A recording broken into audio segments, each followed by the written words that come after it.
We live in a world where printers are cheaper to buy than ink itself. This doesn't make a whole lot of sense, nor does many fragments of our global economy.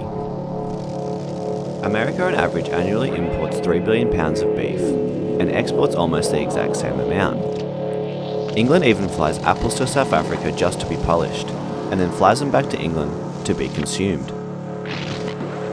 Transporting a specific product all over the world, whilst importing that exact same product from all around the world, seems rather ridiculous and reckless, which it is. This is one main aspect of our global economy which contributes to the overall amount of carbon released into our atmosphere, which is roughly 400 Hiroshima atomic bombs going off every single day. Is it about time we looked at globalization with a more critical lens?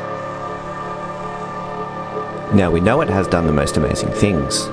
Globalization has increased the production of goods and services, especially since capitalism introduced itself to the world in England 1834. As of 2019, global poverty is at an all-time low, living standards have never been better, and people are living longer and happier lives. But all of this is coming at the expense of our environment, and ever since the invention of the internet in 1991, economic globalization has become more and more rapid.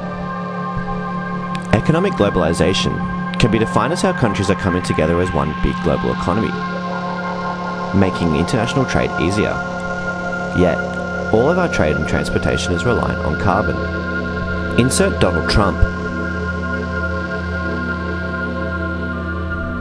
Trump is a key critic of globalization. This has seen him introduce heavy tariffs onto 31 nations around the world, with China copying most of the brunt.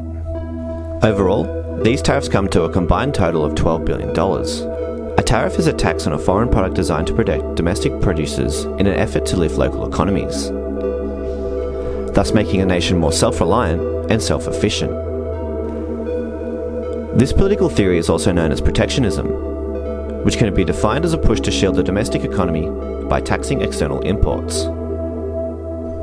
When put into practice, this greatly reduces the number of importing a nation implements, and also reduces the number of exporting in a rebound effect.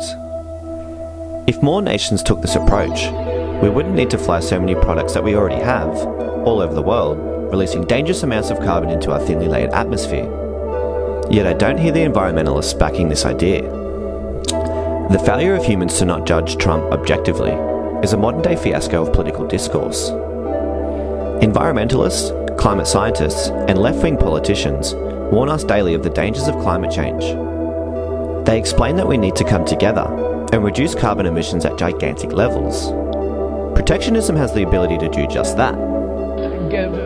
Shut down the Donald Trump factory in Beijing.